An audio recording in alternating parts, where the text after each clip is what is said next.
కావాలంటే ఈ డేటు కూడా చెప్తా. 2024 రెండో నెల 12వ తారీఖు doctor P Ramachandra Reddy MA PhD.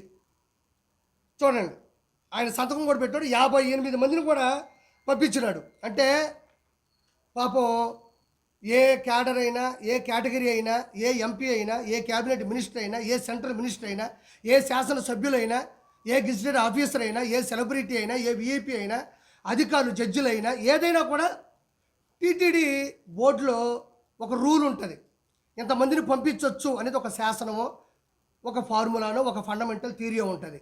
వీళ్ళు అడ్డదిడ్డంగా సంబంధం లేకుండా 151 సీట్లు వచ్చిన అధికార గర్వంతో, అహంకారంతో, అధికార దుర్వినియోగంతో 58 మందిని పెద్దిరెడ్డి రామచంద్రారెడ్డి 20 మందిని రోజా, అంటే ఒక్క రోజులో అతను 58 మందిని, ఈవిడ 20 మందిని పంపించిందంటే 151 శాసనసభ్యులు, 22 మంది ఎంపీలు, ఇంకా సెంట్రల్ మినిస్టర్లు, క్యాబినెట్ మినిస్టర్లు, అంటే ఇద్దరే ఇంతమందిని పంపిస్తే ఒక రోజులో 365 ఇంటూ 5 సంవత్సరాల్లో ఈ ఎంపీలు, సెంట్రల్ మినిస్టర్లు, క్యాబినెట్ మినిస్టర్లు, శాసనసభ్యులు వీళ్ళందరూ కలిసి వాళ్ళు ఒక్కొక్క లెటర్ హెడ్ మీద ఎంతమందిని పంపించుంటారని నేను అడగలేలో.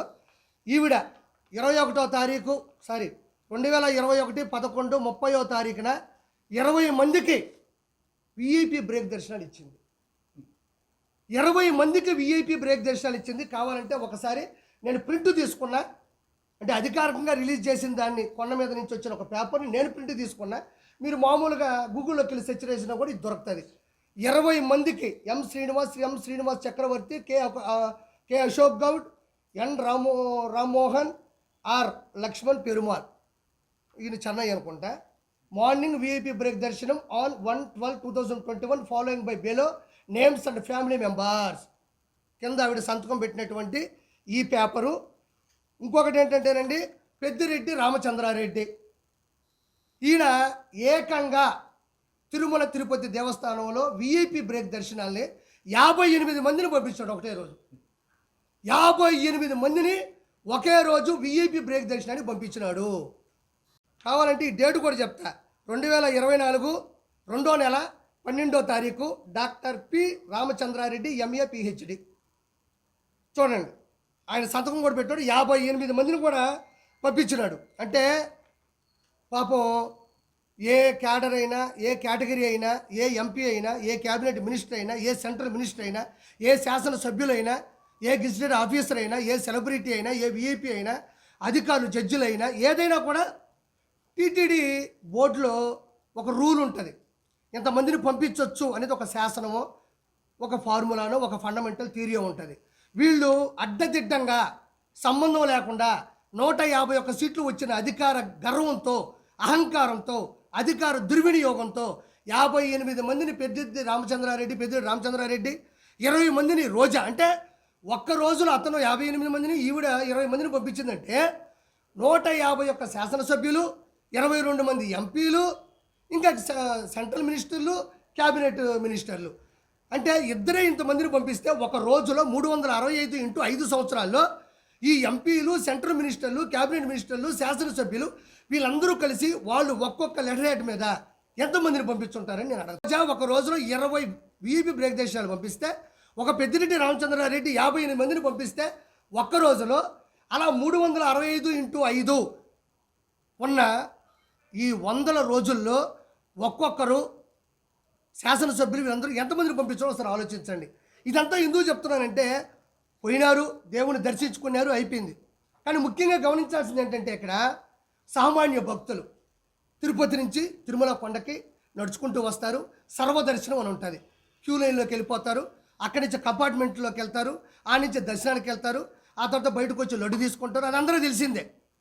కానీ కొన్ని లక్షల మంది, కోట్ల మంది కింద నుంచి నడుచుకొచ్చే సామాన్య భక్తులు, డబ్బులు లేని వాళ్ళు, నిజమైన దైవభక్తి కలిగిన వాళ్ళు, మాకెలా విఐపి దర్శనాలు వద్దు, మేము డైరెక్ట్గా దేవుణ్ణే చూడాలనుకుంటున్నాం, అది కదా నిజమైన భక్తి అనుకునే వాళ్ళు కూడా పైనుంచి, అదే కింద నుంచి పైకి వచ్చి క్యూ లైన్లోకి వెళ్తారు. ఈ క్యూ లైన్లోకి వస్తారు, కంపార్ట్మెంట్లోకి వెళ్తారు, దర్శనానికి వెళ్తారు.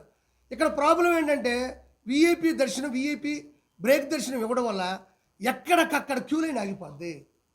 ఎక్కడికక్కడ క్యూ లైన్ ఆగిపోతుంది.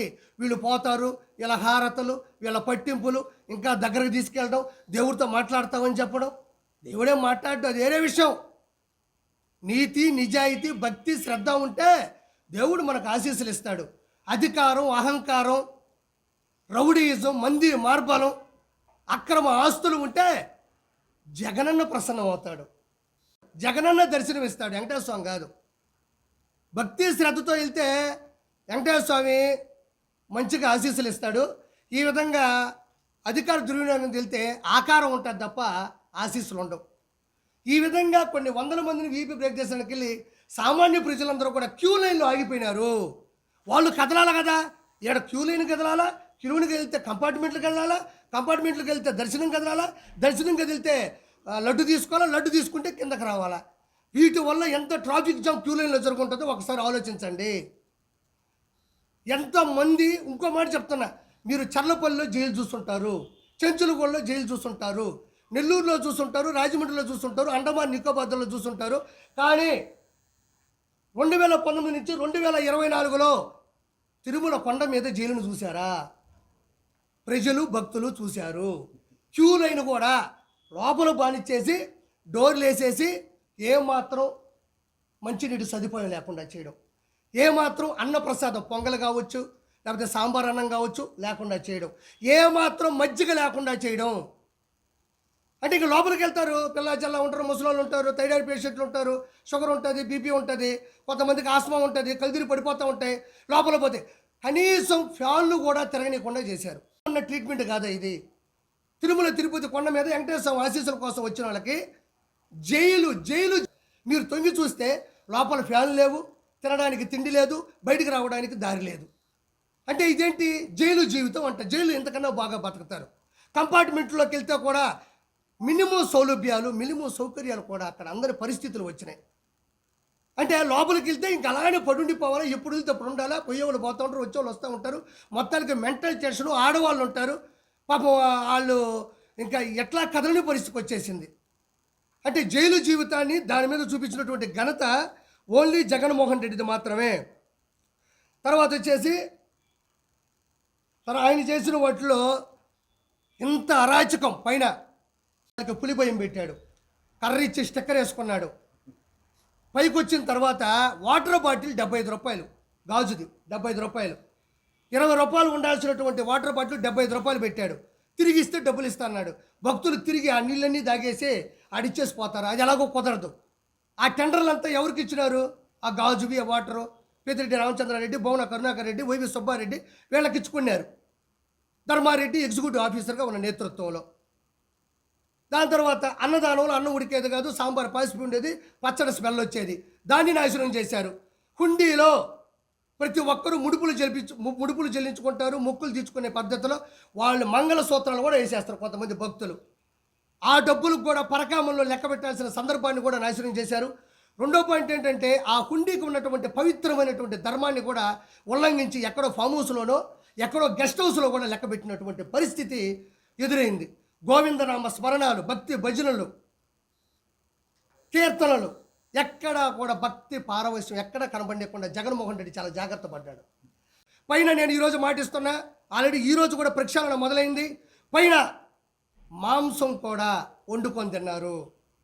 మాంసాన్ని కూడా ఈ వైఎస్ఆర్సీపీ గవర్నమెంట్లో ఉన్న ప్రతినిధులు అధికారాన్ని దుర్వినియోగం చేస్తూ దేవుణ్ణి కించపరుస్తూ పైన నాన్ వెజ్ కూడా తిన్నారు. దాంతోపాటు మద్యాన్ని కూడా అమ్మారు. గ్రూపు రాజకీయాలు చేశారు, రియల్ ఎస్టేట్ చేశారు, పైన దందాలు చేశారు. పైన ఉన్న కొండని కొత్త వెంకటేశ్వర స్వామి ఉన్నటువంటి ప్రదేశం మాత్రమే వెంకటేశ్వర స్వామి ఉన్నాడు, మిగతా అన్నీ కూడా వ్యాపారం చేసేసారు. మొత్తం కూడా తిరుమల తిరుపతికి సంబంధించిన కొండని మొత్తం శేషాచల అడుగుల్లో ఉన్న ఎర్రచందనం మొత్తాన్ని తరలించారు. 100 కోట్ల టెండర్లు వేసి ఆల్రెడీ ఉన్నటువంటి భవనాల్ని కూల్చి శిథిల వ్యవస్థకు చేసి వాటి ప్లేసులో కావాలని నాసిరకమైన కొత్త కట్టడాలు కట్టి ఈరోజు వాళ్ళలో వాళ్ళు డబ్బులు సంపాదించుకున్నటువంటి పరిస్థితి తిరుమల తిరుపతి దేవస్థానంలో ఉంది. పురోహితులు భయపడ్డారు. లడ్డూ ప్రసాదం, మనం తినే లడ్డూ ప్రసాదం మీ అందరికీ తెలుసు. మనం చిన్నప్పుడు లడ్డు ఎత్తుకెళ్తే ఊరు వాసన వచ్చేది. ఆ లడ్డు వాడు ఎత్తుకెళ్తుంటే కోహు నీరు వజ్రం కన్నా చాలా అద్భుతమైంది, అద్వితీయమైందని ఫీల్ అయిపోయి వెళ్తే ఊర్లో అడుక్కునేవాళ్ళు, ఒరే నాకు కొంచెం బెటర్ రే, ఒరే నాకు వచ్చావు అనేవాళ్ళు. ఈరోజు అదే లడ్డు 2 రోజులు పోతే ఇట్ట ఇడి